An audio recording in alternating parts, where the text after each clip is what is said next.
Hi there folks, welcome to another fishing adventures, and today I'm going to show you some top tips, okay, involving some electrician's tape, a widgety gadget and a plank of wood. Stick around, I'll show you what the hell is going on.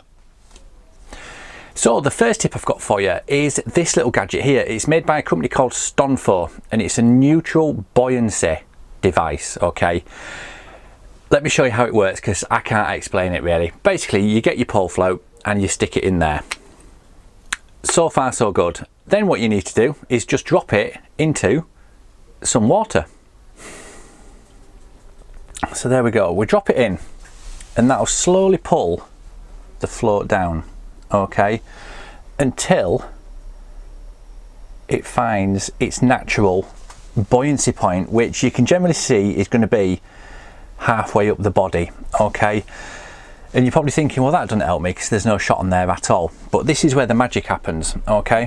So we take this back out and what you do is you can pop on there, get your little shot dispensers out, and you can tip out some number 8 shot, number 11s, number 10s, whatever it is you want to use, okay. And you basically, let me get rid of those, drop them onto here, okay.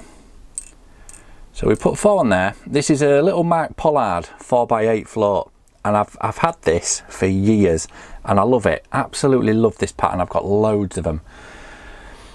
So again, we just drop that in, so there's 4 number 8s on there and we just let that go in there and sink and it'll find its buoyancy again, okay. So there's just, it's gone down a little bit but there's still quite a bit of that body tipping out, okay. So we'll pull that out, we'll pop another 1 in there.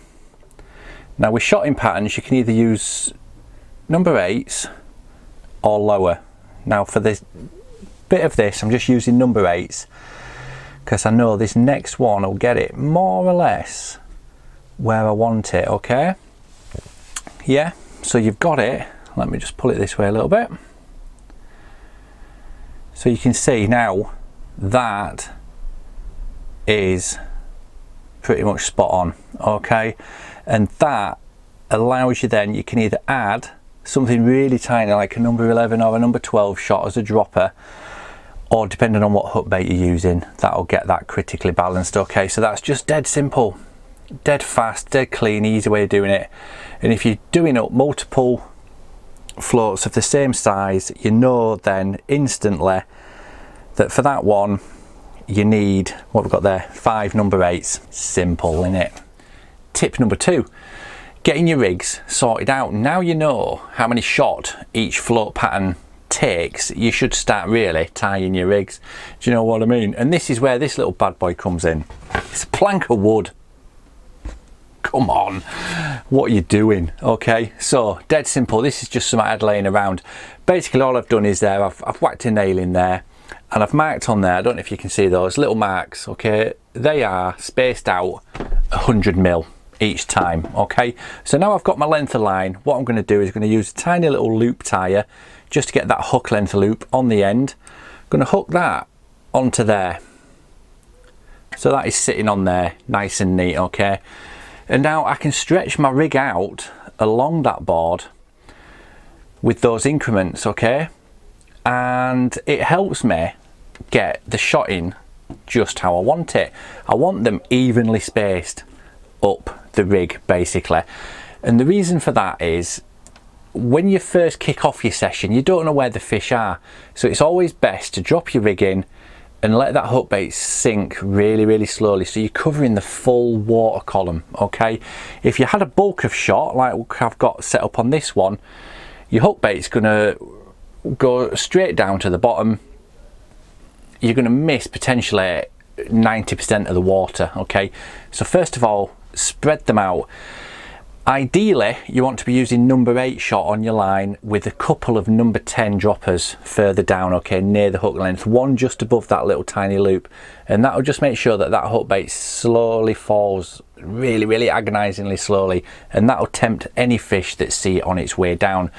And once you get used to the float patterns that you're using, I'll just use this one as an example. Once you lay that rig in and it starts to settle and settle, you'll know roughly what depth that hook is at when that float goes under and you get the bite. So you're checking your float constantly for those nibbles and nudges as it's settling, and you can work out faster where the fish are. Okay, and to do that you need accuracy, and the plank of wood with a nail in it, 100mm increments, Bob's your uncle. It saves so much time. Right then, so number 3, the eagle-eyed amongst you may have noticed something a little bit different at the top of my rig here. Okay, I don't know if you can see that now, but there's 2 loops. Okay, now this is for connecting it to the pole. Okay, I don't use Dacrons. I used to, but I don't really like them, and those plastic widgety bobs just do my nut. So what I tend to do is, okay, you do start off with your original big loop at the top. Okay, and then what you want to do is just tie a smaller loop at the top, and when you come to attach this, okay, I do mine directly onto the elastic. Okay, there's a big knot at the end of the elastic. Okay, fingers through the loop, on there, onto the elastic. Oh, let's just have a look. Yep, there we go, and you're connected straight away. Okay, there's nothing in between. That is your line connected straight onto the elastic. Okay, and that little loop there for the end of your session, it's always a nightmare, especially with Dacrons and stuff, trying to unfiddle it. Get that loop, pull, your rigs come off. Simple as that. Simple as that. Okay, so always 2 loops, 1 big one, 1 little one, just detaches straight away. Okay, so what are we up to? 4? I don't know. Anyway, this one's a good one. So you're at your peg, you've got everything sorted out, you've connected your rig, you've plumbed up. How do you know your float's staying in the same place? 2 ways you can do this one. Okay, on your top kit, obviously it's what your pole rig is going to be connected to. Okay, what I used to do is use Tipex, and then you'd end up at the end of a week or a month or whatever, you'd have 80 Tipex marks literally all over your pole. It's so annoying, and it chips off, but it just doesn't look very good, does it? So this is where this little bad boy comes in. Okay, so you've plumbed up, let me just move that, and you know roughly where you want to be. You've plumbed it up correctly with your float. All you really need to do is just peel off a bit of this. Okay, peel that off, wrap that around your top kit like so. There, look,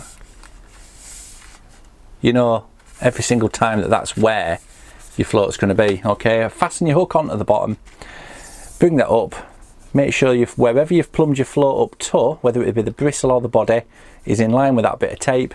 And then through the session, if you're not getting bites all of a sudden, or something you feel has changed, you can re-plumb up, check to see if that float's moved. You can move that tape up and down as well.